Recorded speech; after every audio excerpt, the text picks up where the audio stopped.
السلام على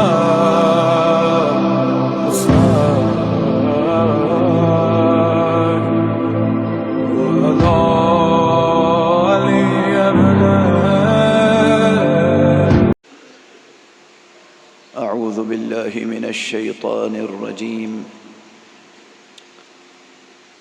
بسم الله الرحمن الرحيم. الحمد لله رب العالمين، والصلاة والسلام على أشرف الخلائق أجمعين، سيدنا وسيد الأولين والآخرين، حبيبنا وحبيب إله العالمين، شفيع المذنبين ورحمة للعالمين، إمام المرسلين وخاتم النبيين، أبي القاسم المصطفى محمد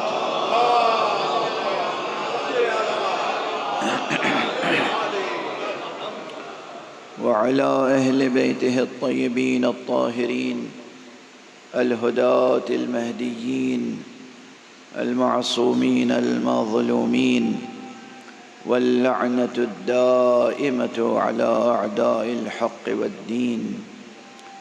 أما بعد، فقد قال الله تعالى عز اسمه في محكم كتابه ومتقن خطابه: بسم الله الرحمن الرحيم.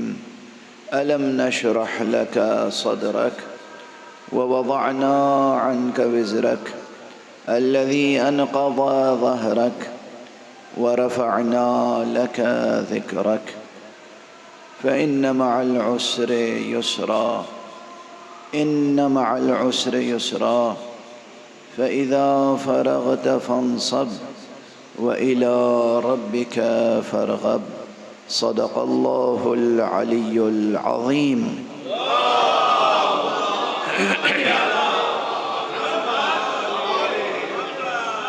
ایک اور بلندر صلوات.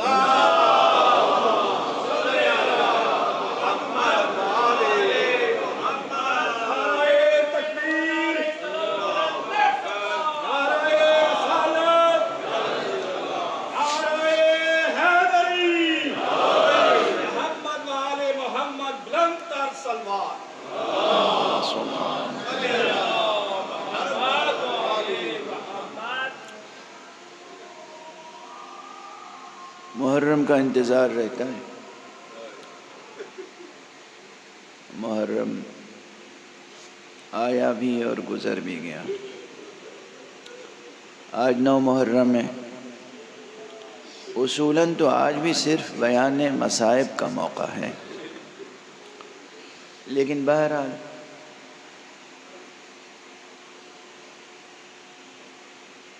عموماً یہ ہوتا ہے کہ عشرے میں جن موضوعات کو عنوان قرار دیا جاتا ہے اس کے تعلق سے خلاصہ مطالب آج پیش کیا جاتا ہے. آپ حضرات کے اذہان عالیہ میں محفوظ ہوگا کہ موضوع تھا تسلسل زماں میں ختم نبوت کا مفہوم. یہ موضوع اس وقت کی ضرورت بھی ہے، اور یہ موضوع کربلا کی قربانی کے تعلق سے بھی ایک لازمی موضوع ہے، چونکہ جن واقعات نے، جن حوادث نے، جن معجزات نے، جن دلائل نے، جن براہین نے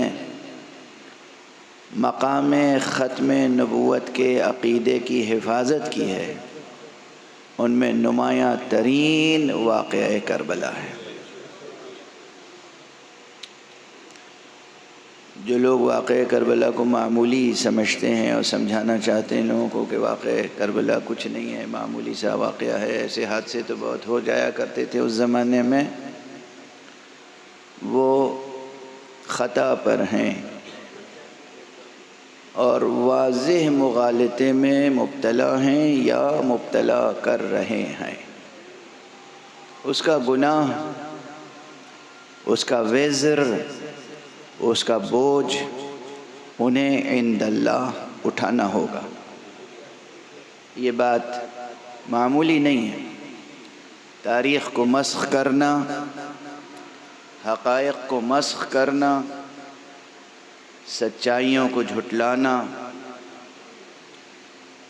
سچوں کو جھٹلانا، وہ بھی ان سچوں کو جن سچوں پر صداقت کی الہی مہر ہے۔ اس پوری کائنات میں حدیث رسول تو ہے، سب کو یاد ہے جناب ابو ذر کے تعلق سے، لیکن جناب ابو ذر ایک صحابی ہیں اور خود حضرت ختمی مرتبہ صلی اللہ علیہ وآلہ وسلم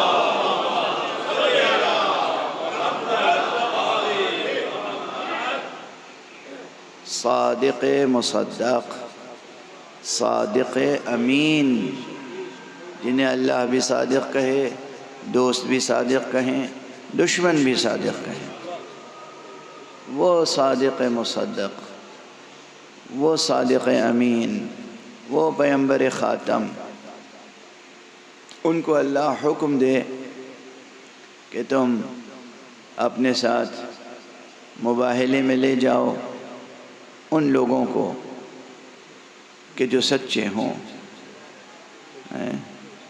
مباہلہ میں صرف حوالے کے طور پر دے رہا ہوں، چونکہ ایک جملہ میں نے کہا کہ وہ سچوں کو جھٹلانا، مباہلے میں خمسہ نجبہ کے علاوہ کوئی نہیں گیا۔ اب ایسے اشقیاء اور اغبیاء بھی ہیں جو کہتے ہیں واقعہ مباہلہ ہوا ہی نہیں، یعنی تکذیب قرآن۔ اگر اللہ فرما رہا ہے کہ فَقُلْ تَعَالَوْا نَدْعُ أَبْنَاءَنَا وَأَبْنَاءَكُمْ وَنِسَاءَنَا وَنِسَاءَكُمْ، تو کیا رسول اللہ نے اس آیت کو سنایا نہیں اور اس پہ عمل نہیں کیا؟ اور اس میں جو آخر آیت میں ہے کہ ثُمَّ نَبْتَهِلْ فَنَجْعَلْ لَعْنَةَ اللَّهِ عَلَى الْكَاذِبِينَ، ہم مباہلہ کریں اور اللہ کی لعنت قرار دیں ان پر جو جھوٹے ہیں۔ اللہ کی طرف سے اللہ کا پیغمبر جب ایسے میدان میں جائے گا جس میں جھوٹوں پر لعنت کرنی ہو تو اپنے ساتھ کیسے سچوں کو لے جائے گا؟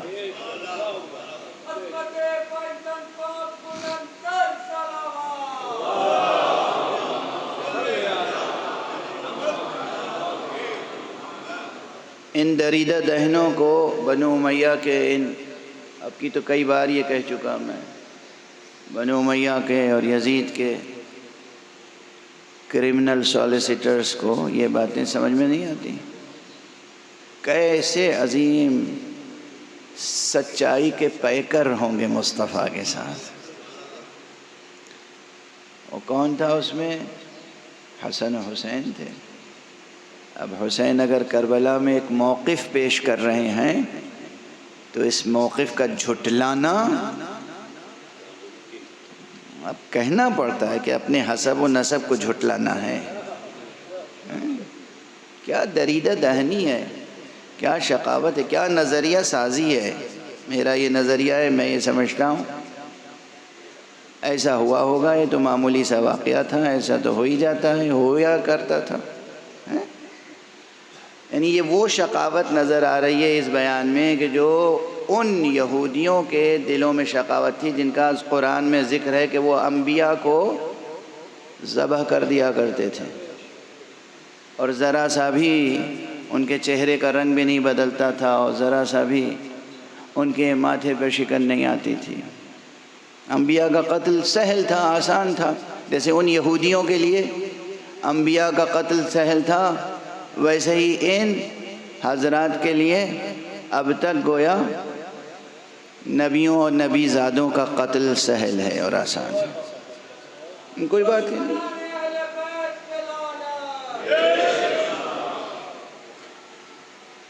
اور ان ہرزہ سرائیوں پہ دانشوری کا زعم ہے۔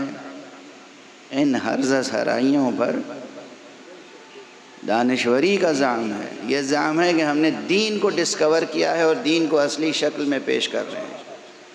کیا آپ کی شکل ہے اور کیا آپ کے دین کی شکل ہے؟ ہم دین کو اصلی شکل میں پیش کر رہے ہیں. دین کو اصلی شکل میں پیش کر رہے ہیں یعنی سچوں کو جھٹلا رہے ہیں، سچائیوں کو جھٹلا رہے ہیں، حقائق کو مسخ کر رہے ہیں. عند اللہ اجر، عند اللہ پاداش محفوظ ہے. جو بھی ملے گا سارا عالم دیکھے گا، عالمین دیکھیں گے، عالمین دیکھیں گے. تو حضرت آقا امام ابو عبداللہ الحسین علیہ السلام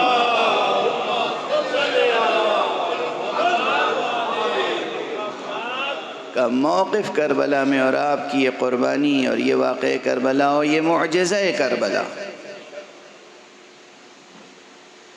یہ سب سے بڑا فعلی معجزہ ہے مقام ختم نبوت کا، مقام ختم نبوت کی حفاظت کے لیے، مقام ختم نبوت کی حفاظت کے لیے. اور واقعہ کربلا میں وہ بات سامنے آتی ہے کہ کیوں فرمایا تھا پیغمبر نے حسین منی و انا من حسین، حسین میرا مجھ سے ہے اور میں حسین سے. واقعاتی اعتبار سے تو واقعہ کربلا روشن ترین برہان ہے ختم نبوت پر اور اصل نبوت پر، نزول وحی پر، نزول جبرائیل پر. مجھے ایک روایت نظر آئی جو حضرت امام حسن مجتبی علیہ السلام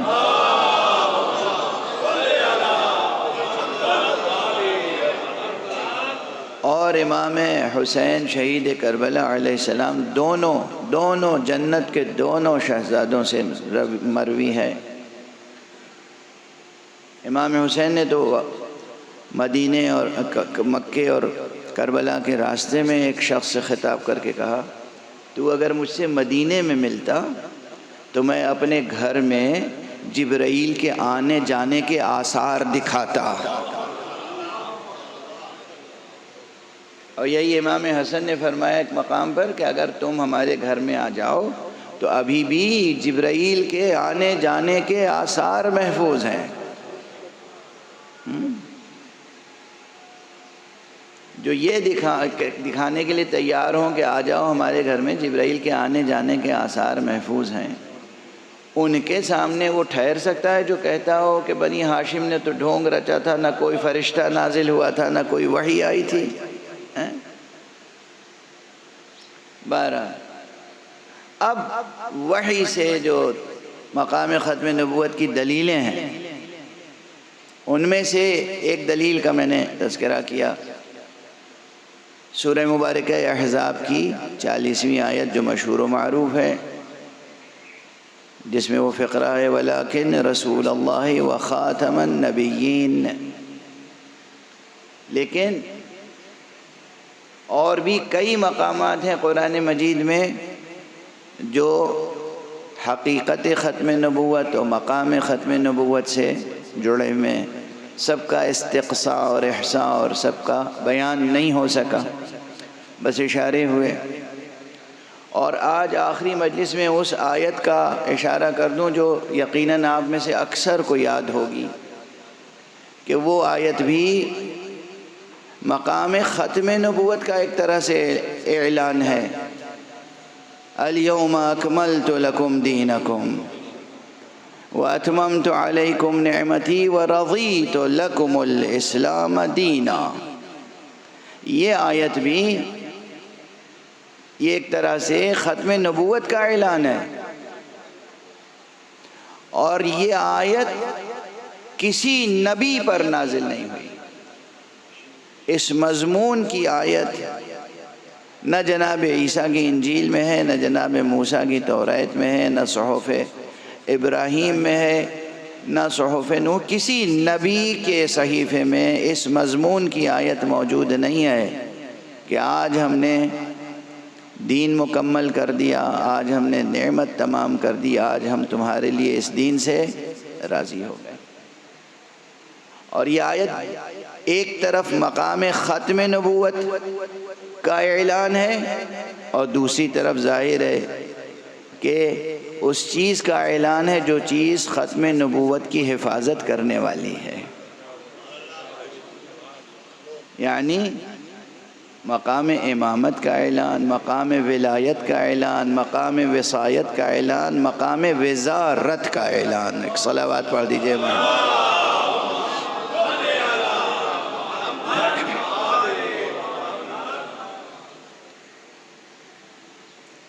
یہ جو سورہ مبارکہ ہے، سورہ الم نشرح، اس میں جو وزر ہے اس کے متعلق میں اشارہ کر چکا ہوں غالباً کہ لوگوں نے کیا اس کا مفہوم لیا، نعوذ باللہ، 100,000 بار نعوذ باللہ۔ وَوَضَعْنَا عَنْكَ وِزْرَكَ الَّذِي أَنْقَضَ ظَهْرَكَ۔ اب تو دہرانے کا بھی جی نہیں چاہتا کہ وہ کیا کہتے ہیں کہ کون سا وزر ہے، کون سا بوجھ ہے۔ اصل جو بوجھ یا وزر ہے اسے اگر سمجھنا ہو تو قرآن مجید ہی کے کانٹیکس میں تلاش کیجئے، اس کی نظیر، اس کی مثال۔ تو ایک بہت مشہور مقام ہے اور وہ مقام ہے سورہ مبارکہ طٰہٰ میں۔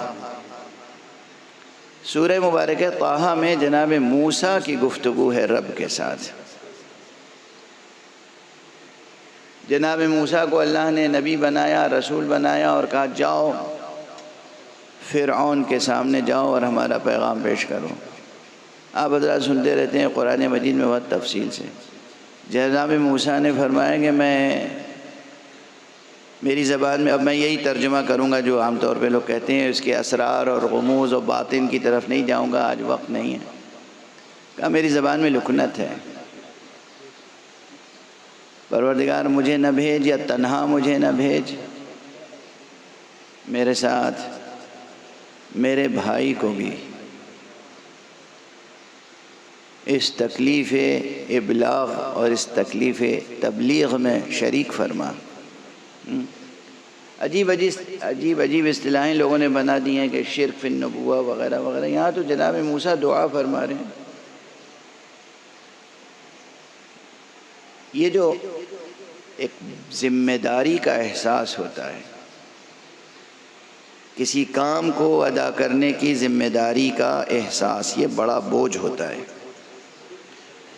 جناب موسیٰ کو جب نبی بنایا گیا تو انہوں نے یہ بوجھ، یہ وزن محسوس کیا اور کہا رب اشرح لی صدری، اے پروردگار میرے سینے کو کشادہ فرما۔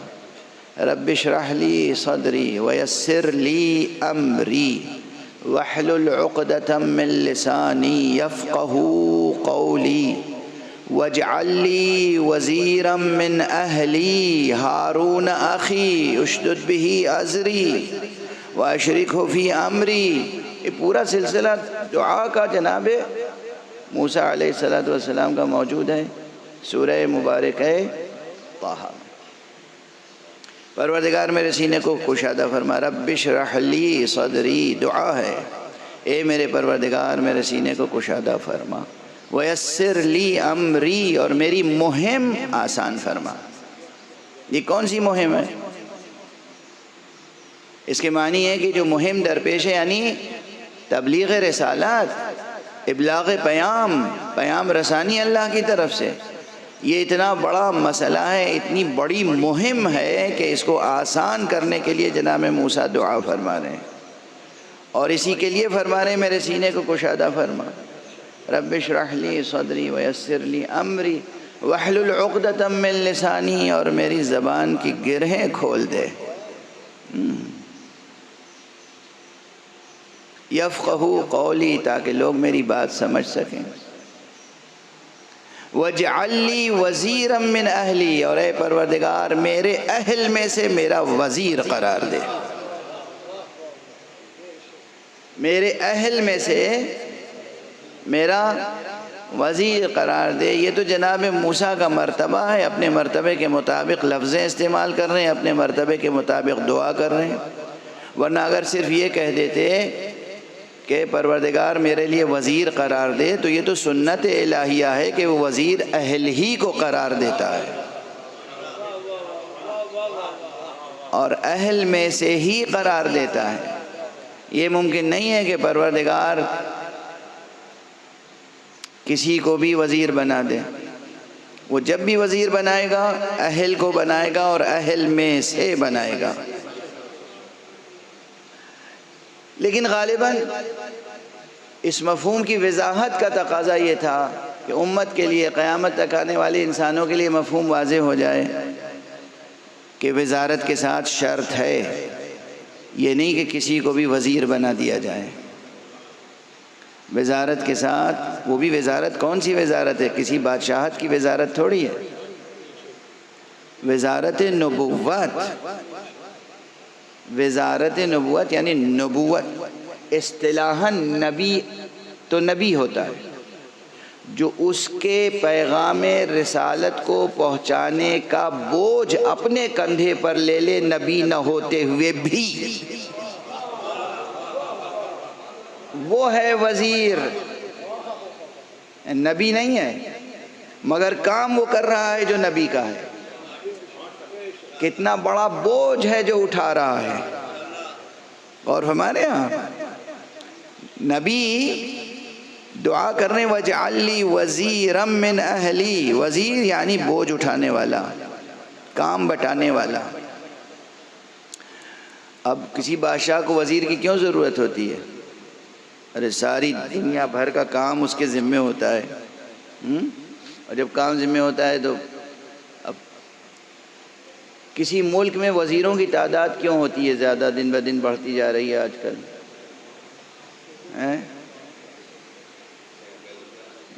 جب کوئی سچا اچھا حکمراں اپنے ملک اور اپنی ملت پہ حکومت کرتا ہے تو وہ ملک اور ملت کی ضرورتوں کو دیکھتا ہے۔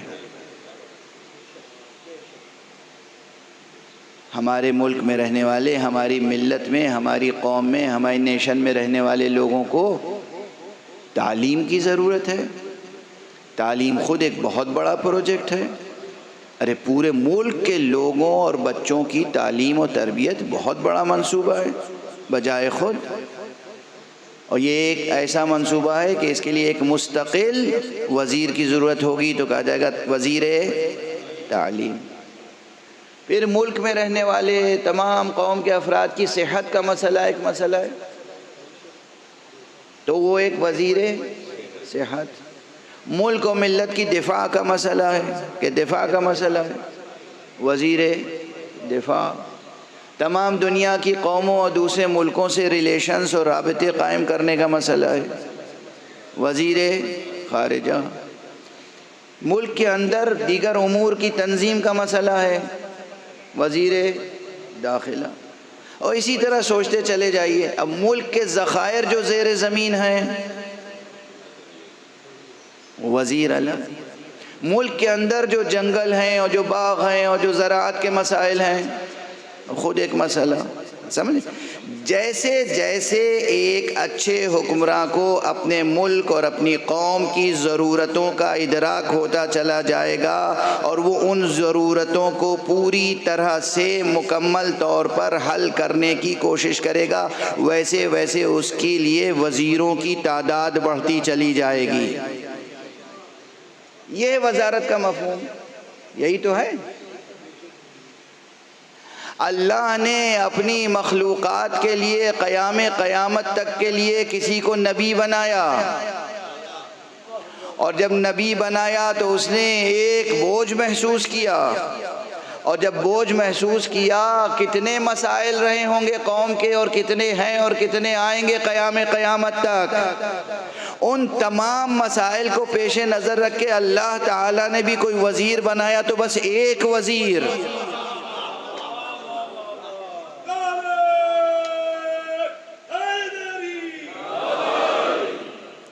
کیا اس وزیر کی اہمیت ہوگی، کیا عظمت ہوگی، کیا قدرت ہوگی، کیا طاقت ہوگی، کیا احاطہ ہوگا، کیا ہمگیری ہوگی، کیا گہرائی ہوگی، کیا گیرائی ہوگی، کیا بلندی ہوگی۔ قیام قیامت تک آنے والی امتوں کے لیے مقام ختم نبوت کا جو وزیر ہوگا، اور ہمارے یہاں اس کی عظمتوں کا اندازہ کر لیجئے۔ اب دیکھیں مثالیں دیتے ہوئے وہ بس میں آگے بڑھ رہا ہوں تاکہ محل مجلس تک پہنچ سکوں۔ اسی ضمن میں یہ بھی عرض کر دوں، بہت سی چیزیں تو آپ کی ذہانتیں خود وہاں تک پہنچ چکی۔ سورہ مبارکہ طٰہٰ میں جو جناب موسیٰ کی دعا ہے، اور سورہ مبارکہ انشراح میں یہ بات بالکل واضح ہے کہ جناب موسیٰ نے دعا کی صراحتاً، رب اشرح لی صدری، پروردگار میرے شرح کو، سینے کو کشادہ فرما۔ رسول اللہ سے کوئی ایسی آیت قرآن میں موجود نہیں ہے کہ کہیں بھی آپ نے دعا فرمائی ہو، بلکہ خطاب الہی ہے۔ الم نشرح لک صدرک، کیا ہم نے تمہارا سینہ کشادہ نہیں کیا؟ وہاں دعا ہے کہ وَاجْعَلْ لِي وَزِيرًا مِّنْ أَهْلِي، پروردگار میرے اہل سے میرا وزیر قرار دے۔ یہاں اعلان ہے، پوچھا جا رہا ہے کہ وَوَضَعْنَا عَنْكَ وِزْرَكَ، اور کیا ہم نے تمہارا بوجھ اتار نہیں دیا؟ ذرا لسان وحی کو سمجھیں، آیت کی زبان کو سمجھیں۔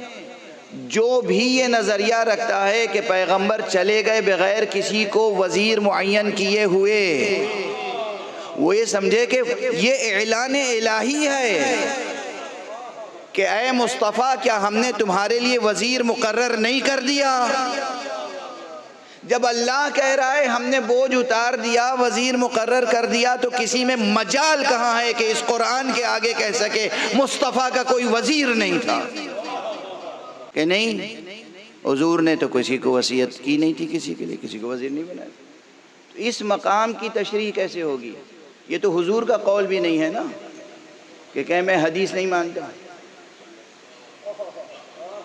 میں حدیث نہیں مانتا، میں روایت نہیں مانتا۔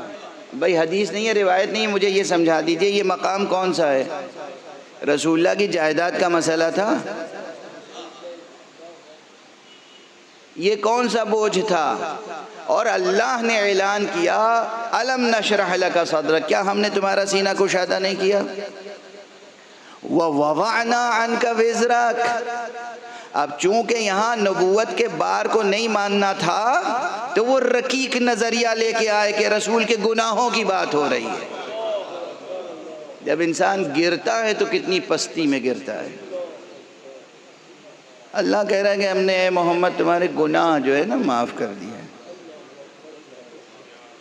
جناب موسیٰ کی بات ہوگی تو بار نبوت سمجھ میں آئے گا، اور ختم مرتبت کی بات ہوگی، جناب ختمی مرتبت صلی اللہ علیہ وآلہ وسلم کی بات ہوگی۔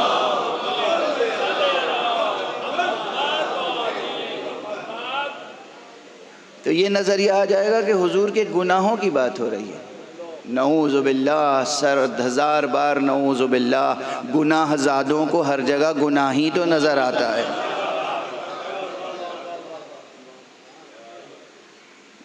رسول کیا گفتگو ہے، کہاں سے کہاں رخ موڑ دیا جاتا ہے۔ اور یہ اعلان یہاں پر مکتب اہل بیت سے جو روایتیں ہیں اس میں آخر سورہ میں بھی ہے کہ جہاں کہا گیا فَإِذَا فَرَغْتَ فَانْصَبْ وَإِلَىٰ رَبِّكَ فَارْغَب، جب آپ کار رسالت سے فارغ ہو جائیں تو اپنی جگہ اپنا وسیع نصب کر دیں۔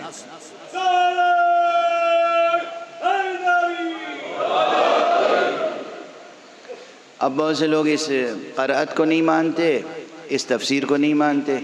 جب میں کہتا ہوں یہ آخر میں جو قرأت فنصب و فنصب کا جھگڑا ہے، حالانکہ اسے کئی اعتبار سے اس کا جواب موجود ہے اور دیا جا چکا ہے، اب ٹیکنیکل بحثیں پیش کرنے کا موقع نہیں ہے۔ ذکر اس لیے کرتا ہوں، اشارہ اس لیے کر دیتا ہوں تاکہ جو اذہان مستعد ہیں، جو طبیعتیں آمادہ ہیں، وہ تحقیق کر لیں گی کہ یہاں فنصب و فنصب کی ایک بڑی بحث ہے، اور اس بحث کا کافی و شافی جواب موجود ہے، نحوی بھی، صرفی بھی، بلاغی بھی اور روائی بھی۔ کوئی یہ نہ سمجھے کہ موقف کمزور ہے۔ لیکن فرض کیجئے کہ یہ فنصب و فنصب کی بحث اسے کوئی قبول نہیں کرتا. تو میں اسی لیے کہہ رہا ہوں کہ پہلے ہی مرحلے میں کس چیز کے بارے میں اللہ نے کہا کہ الم نشرح لک صدرک، کس چیز کے لیے کہا ووضعنا. اللہ جب ماضی کا صیغہ اختیار کرتا ہے کسی مستقبل کے کام کے لیے تو وہ مفید یقین ہے، افادہ یقین کا ہوتا ہے. اللہ کہہ رہے ہیں ہم نے کر دیا یہ کام. یہاں یہ مقام کہ ہم نے کر دیا، اے رسول ہم نے آپ کے بوجھ کو ہلکا کر دیا. گویا یعنی ہلکا کر دیا کہ کیا معنی، یعنی ہم نے آپ کو وزیر عطا کر دیا. موسیٰ تو مانگ رہے تھے وزیر، موسیٰ دعا کر رہے تھے وَاجْعَلْ لِي وَزِيرًا مِّنْ أَهْلِي، اے اللہ میرے اہل میں سے میرا ایک وزیر قرار دے. یہاں خدا خود اعلان کر رہا ہے کہ ہم نے وزیر مقرر کر دیا. یہ وزیر مقرر کر دیا کب؟ اس آیت کا تعلق اسی آیت سے سمجھ میں آئے گا جہاں کہا گیا کہ الْيَوْمَ أَكْمَلْتُ لَكُمْ دِينَكُمْ وَأَتْمَمْتُ عَلَيْكُمْ نِعْمَتِي وَرَضِيتُ لَكُمُ الْإِسْلَامَ الدِّينَ یا ایہا الرسول بلغ. وہ آیہ بلغ، یہ آیہ اکمال، یہ آیہ انشراح، یہ تمام آیتیں قرآن مجید میں اور اس سے متعلق اور مربوط آیتیں موجود ہیں، جن آیتوں کو اگر سلیقے سے قرینے سے جس طرح یہ آیتیں اتری ہیں اس طرح انہیں تلاوت کی جائے تو نہ مقام ختم نبوت میں کوئی شک و شبہ باقی رہتا ہے، نہ مقام ولایت و امامت میں کوئی شک و شبہ باقی رہتا ہے. ایک صلوات پڑھ دیں محمد.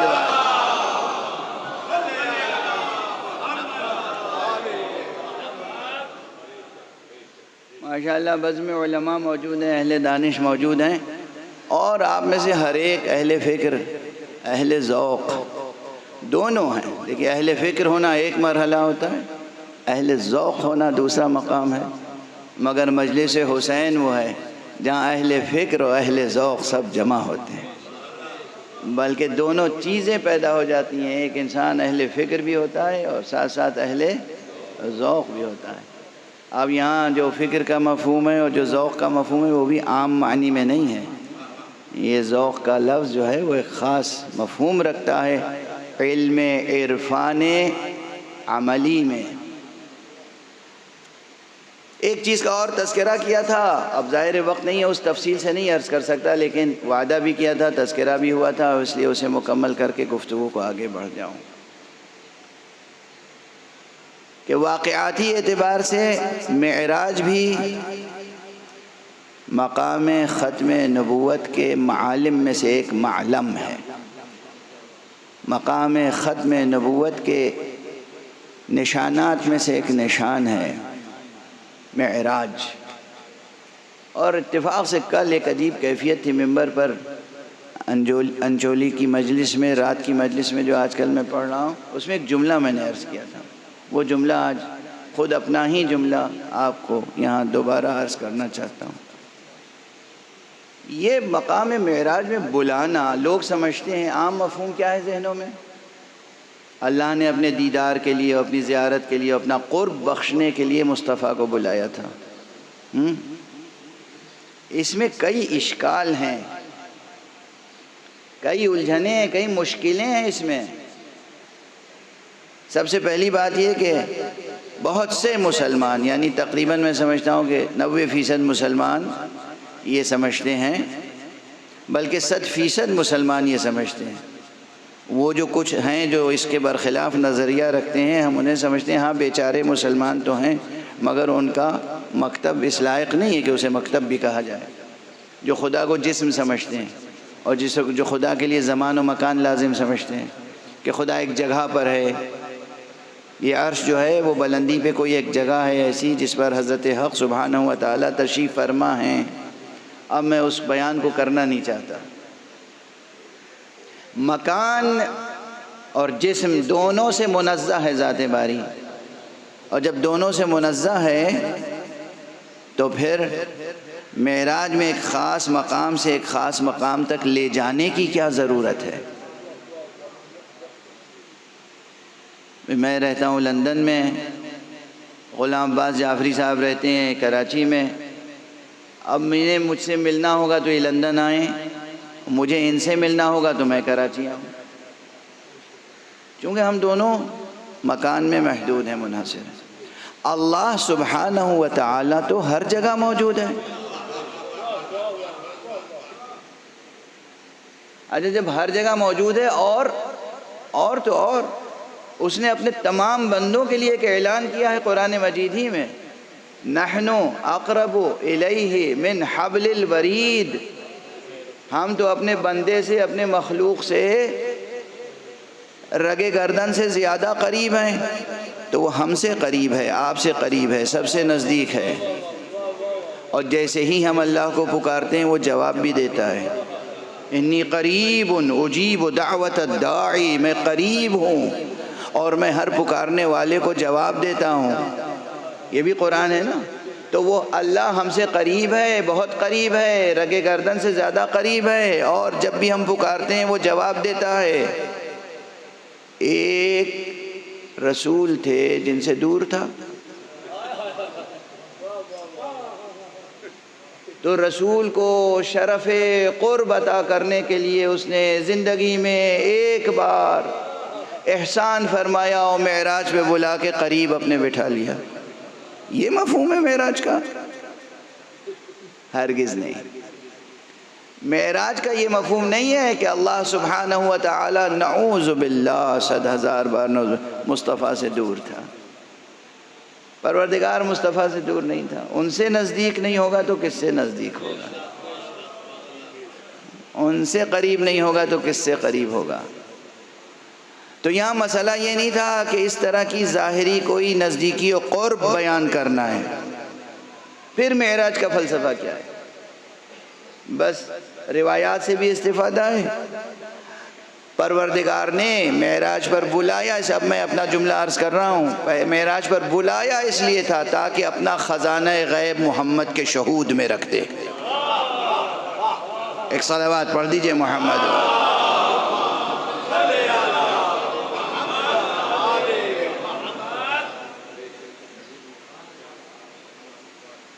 اس تعبیر میں بہت سی باتیں ہیں، اس تعبیر میں بہت سی باتیں، اور یہ واقعہ تھا، یہ واقعہ تھا، خواب نہیں تھا۔ یہ خواب نہیں تھا، معراج کا خواب۔ یعنی کس طرح کی تعبیریں کرتے ہیں لوگ۔ اللہ نے دو باتیں ہیں، بجوں تو صرف اسی موضوع پہ خواب تھا یا نہیں تھا اس پہ گفتگو ہو تو گھنٹوں ہو سکتی ہے، لیکن آج نہ مجھ میں سکت ہے اور نہ یہ مناسبت ہے۔ اللہ سبحانہ و تعالی نے قرآن میں جہاں جس کو خواب دکھایا یہ کہہ کے بیان کیا کہ ہم نے خواب دکھایا ہے۔ حضرت ابراہیم کو خواب دکھایا تھا تو یہ بتایا کہ ہم نے خواب دکھایا ہے۔ پیغمبر کا ایک واقعہ ہے، خواب نہیں، یہ نہیں فرمایا کہ ہم نے خواب دکھایا ہے۔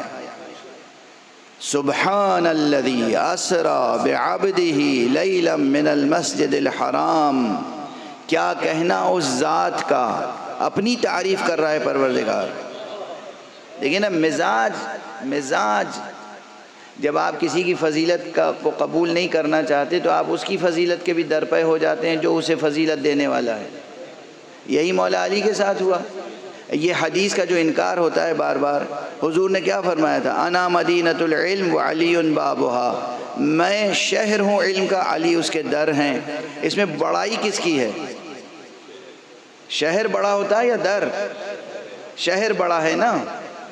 رسول کی تعریف ہے تو اس میں تو رسول کی تعریف ہے، رسول اپنی تعریف کر رہے ہیں، میں شہر علم ہوں، جو کچھ حاصل کرنا ہو مجھ سے حاصل کرو۔ علی اس کا در ہے، لیکن چونکہ علی سے بغض ہے، علی کی فضیلت کا انکار کرنا مقصود ہے، علی کو باب مدینہ علم تسلیم نہیں کرنا ہے، تو سرے سے حدیث کا انکار کر دیا۔ یعنی علی کے ساتھ ساتھ خود رسول کی فضیلت کا بھی انکار۔ دیکھا مزاج آپ نے؟ اب اللہ ناز کر رہا ہے خود، سبحان الذی، کیا کہنا اس ذات کا، سبحان الذی اسری بعبدہ، جو راتوں رات اپنے بندے خاص کو لے گیا، لیلاً، رات کے ایک چھوٹے سے حصے میں وقفے میں، من المسجد الحرام، مسجد حرام سے، الی المسجد الاقصی، مسجد اقصی تک، وجہ بھی بتا رہا ہے، الذی بارکنا حولہ، جس کے گرد ہم نے برکتیں رکھی ہیں، لنریہ من آیاتنا، تاکہ ہم اپنی نشانیوں میں سے اس کو دکھائیں۔ تو خدا ناز فرما رہا ہے، کہہ رہا ہے یہ واقعہ ہوا، میں لے گیا، اللہ کہہ رہا ہے میں لے گیا، امتی کہہ رہا ہے محمد نے خواب دیکھا تھا صلی اللہ علیہ وآلہ وسلم۔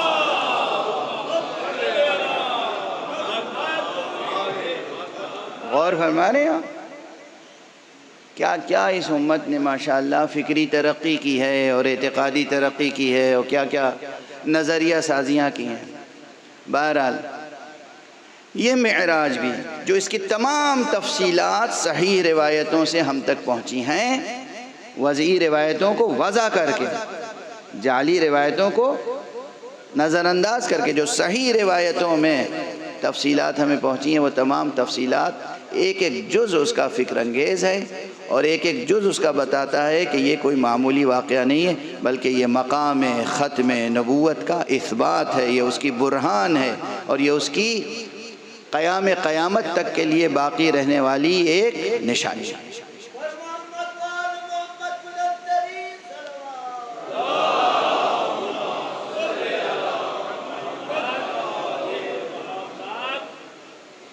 بس میرا خیال ہے بحث کسی حد تک سمٹ گئی، اب بس ایک فقرے میں آپ حضرات کی طبیعتیں منقلب ہوں گی۔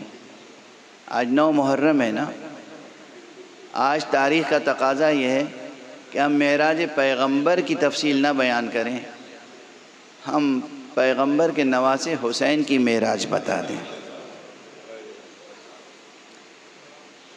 فضائل کی روایتوں میں اہل بیت کے ہاں یہ ہے کہ معراج پیغمبر ایک مرتبہ نہیں ہوئی ہے، اور میں تحقیق کر رہا تھا، بعض محدثین اہل سنت اور علماء اہل سنت نے بھی تعدد معراج کا قول نقل کیا ہے کہ معراج ایک سے زائد مرتبہ ہوئی، اور یہ قول ہمارے ہاں بھی ہے کہ معراج ایک سے زائد مرتبہ ہوئی۔ جیسے رسول کی معراج ایک سے زائد مرتبہ ہوئی، اسی طرح حسین کی معراج بھی ایک سے زائد مرتبہ ہوئی۔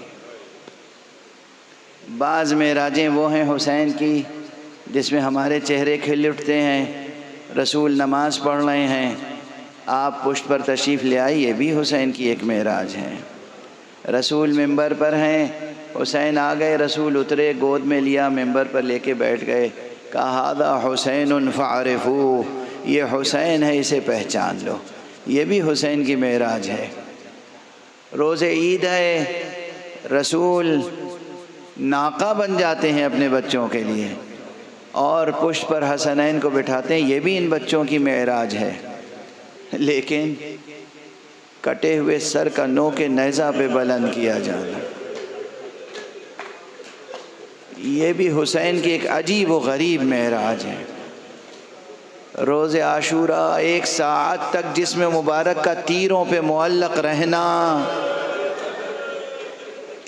یہ بھی ایک حسین کی عجیب و غریب اندوہناک معراج ہے۔ اجرکم علی اللہ۔ بس آج 9 محرم ہو گئی، کل عاشوراء ہے، اور ابھی بہت سی شہادتیں بیان نہیں ہوئیں۔ کربلا کی تمام شہادتیں تو کس میں جگر ہے کہ وہ بیان کر سکے، کس کے پاس وہ کلیجہ ہے کہ بیان کر سکے، مگر آج کم سے کم 2 تذکرے تو ہوں گے۔ میں نے اس عزا خانے میں ابھی تک حسین علیہ السلام کی اس قربانی کا تذکرہ نہیں کیا جو بظاہر سب سے چھوٹی ہے، لیکن حقیقتاً بہت بڑی ہے۔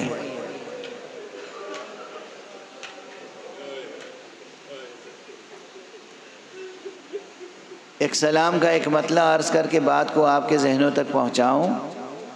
جب وقت کو شبیر پیمبر نظر آئے،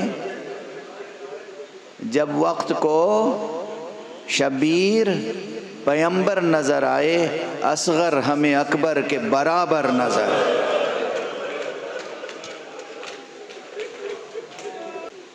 آقا حسین کے شیر خوار بچے کی شہادت سن سکیں گے، برداشت کر سکیں گے؟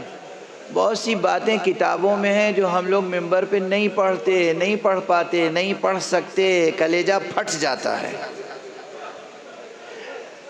تمام روایتوں کو جمع کیجئے تو اندازہ ہوتا ہے بعض روایتوں سے کہ 3 شیر خوار کربلا میں شہید ہوئے ہیں، بعض روایتوں سے اندازہ ہوتا ہے کہ 2 شیر خوار کربلا میں شہید ہوئے ہیں، اور یہ 2 شیر خواروں کی روایت تو بہت مضبوط ہے۔ ایک شیر خوار کون ہے، برداشت کر سکیں گے؟ ایک شیر خوار وہ ہے کہ جو روز عاشورہ ہی اس بچے کی ولادت ہوئی تھی، یعنی اس بچے کی ماں مدینے سے یہ بار امانت لے کے آئی تھی، اور روز عاشورہ کچھ ایسا ہوا، عاشورہ کے ہنگام، ہول، قیامت، کہ اسی روز اس بچے کی ولادت ہوئی۔ آقا حسین میدان میں تھے، خیام حسینی سے پیغام آیا، آقا حسین واپس آئے، کہا کیا بات ہے بہن زینب، کیا بات ہے؟ کہا بچہ پیدا ہوا ہے۔ کہا لاؤ میں اس کے کان میں اذان دے دوں۔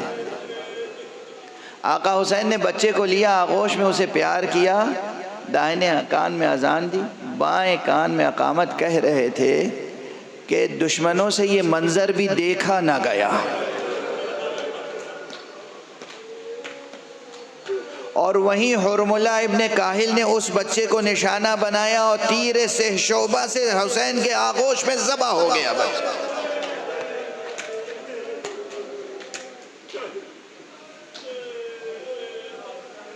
وہ دوسرا بچہ جس کی عمر تقریباً 6 مہینے اور سال بھر کے درمیان بتائی جاتی ہے، وہ شیر خوار بچہ، وہ جو 3 دن سے بھوک اور پیاس کی شدت سے جس نے آنکھیں نہیں کھولی تھیں، وہ بچہ غشی کے عالم میں گہوارے میں پڑا ہوا تھا۔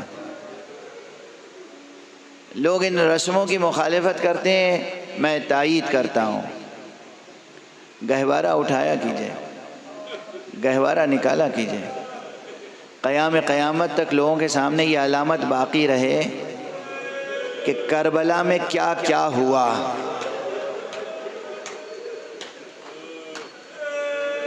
یہ تنہا یہ گہوارہ کتنی بڑی نشانی ہے۔ ظالم کے حمایتیوں کو مظلوم کی مظلومیت کی نشانیاں اچھی نہیں لگتی، وہ نشانیوں کو مٹانا چاہتے ہیں۔ آپ اسے قربتاً اللہ باقی رکھیے تاکہ آقا حسین کے کارنامے زندہ رہیں۔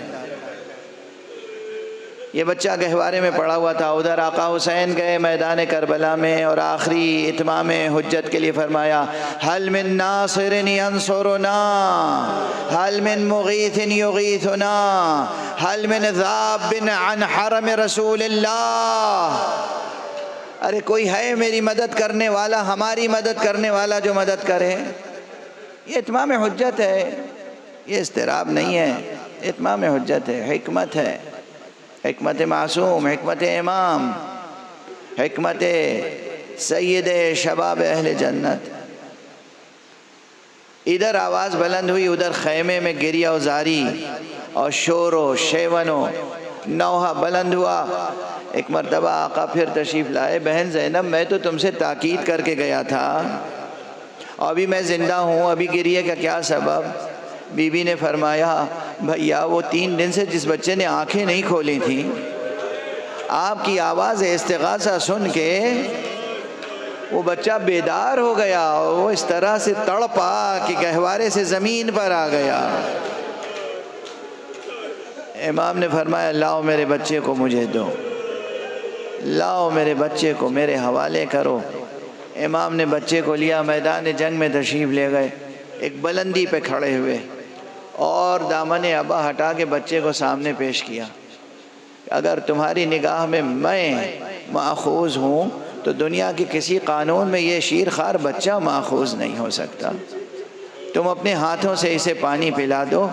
بہت سی روایتیں ہیں، بہت سی باتیں ہوتی ہیں، کوئی راوی کوئی بات بیان کرتا ہے، کوئی راوی کوئی بات بیان کرتا ہے، تمام واقعات جمع کریں تو ایک پوری تاریخ بنتی ہے۔ کہتے ہیں کہ امام نے ایک مرتبہ اپنے بچے کی طرف نگاہ کی، فرمایا میرے بیٹے اصغر تم حجت خدا کے فرزند ہو۔ بیٹا تم خود اپنا اتمام حجت کرو، بتاؤ کہ تم پیاسے ہو۔ ننھے اصغر نے ایک مرتبہ رخ موڑا فوج اشقیاء کی طرف، سوکھی ہوئی زبان ہونٹوں پہ پھرائی، فوج میں تلاطم ہو گیا۔ کچھ چاہتے تھے کہ پانی پلائیں، مگر ادھر سے عمر ابن سعد نحس نے کہا حرملہ اقطع کلام الحسین۔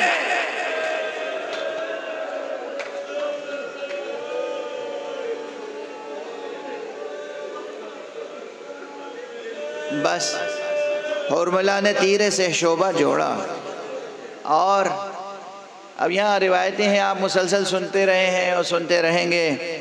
وقت تمام ہو چکا، وقت گزر چکا، اور ابھی ایک بڑا مرحلہ ہے جو مجھے آج طے کرنا ہے، سر کرنا ہے۔ ایک مرتبہ حرملہ نے تیر رہا کیا مگر وہ نشانے پہ نہیں لگا، دوبارہ رہا کیا نشانے پہ نہیں لگا، سبارہ رہا کیا، بچے کا گلا حسین کے بازو میں پیوست ہو کے رہ گیا، اور من الورید الی الورید، سے شعبہ تیر ننھا سا گلا، بچہ مکمل ذبح ہو کے رہے۔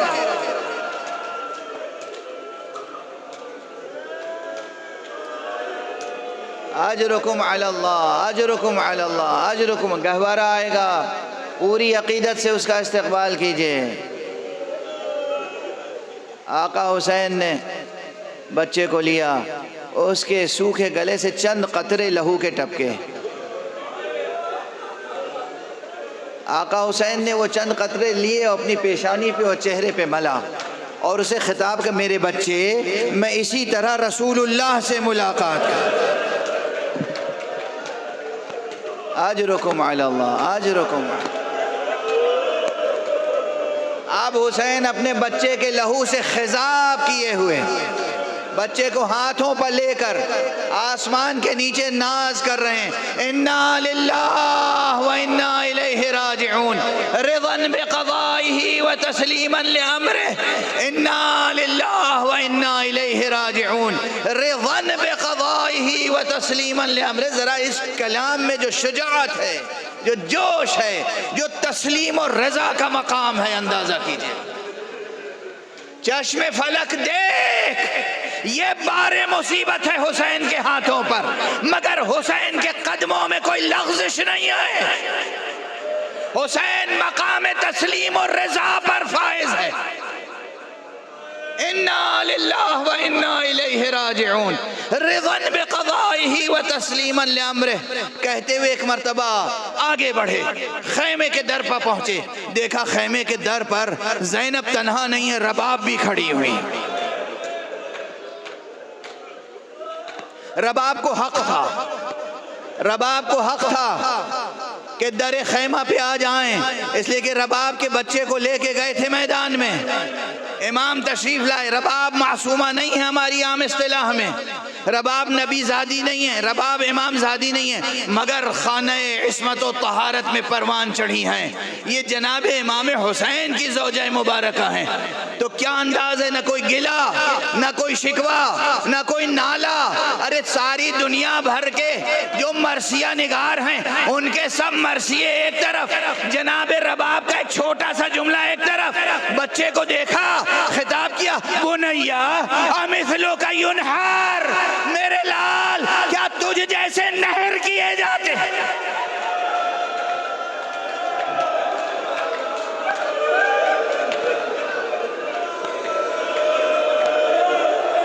بس مجلس تمام، مجلس تمام، اب میں آقا کی شہادت پڑھ نہیں سکوں گا، میرے لال کیا تجھ جیسے بھی نہر کیے جاتے ہیں؟ جیسے فوراً امام نے بچے کو لیا اور پشت خیمہ پہ گئے، اپنی شمشیر سے ایک چھوٹی سی لہد بنائی، بچے کو سپرد لہد کیا، 2 رکعت نماز پڑھی، پھر در خیمہ پہ آئے، یا زینب، یا ام کلثوم، یا رباب، یا سکینہ، یا حافظہ، علیکن منی السلام، بیویوں تم پر حسین کا آخری سلام۔ حسین نے سلام کر کے میدان کارزار کا رخ کیا، یا یہ کہوں قربان گاہ کا رخ کیا۔ یہاں پر میں پڑھتا رہا ہوں، اسی ممبر سے پڑھتا رہا ہوں، جناب ام کلثوم در خیمہ پہ کھڑی ہوئی ہیں اور دیکھ رہی ہیں بھائی جا رہا ہے، ایک مرتبہ پکارا، بھیا حسین، بھیا حسین۔ امام نے پلٹ کے دیکھا، کہا میں کیا دیکھ رہی ہوں؟ آپ جا رہے ہیں، آپ کے پیچھے پیچھے کوئی جا رہا ہے، ابھی تو آپ تنہا تھے، ارے یہ کون ہے جو آپ کے پیچھے پیچھے جا رہا ہے؟ کہا ام کلثوم، جب اکبر گئے تھے میں اکبر کے پیچھے پیچھے جا رہا تھا، اب میں جا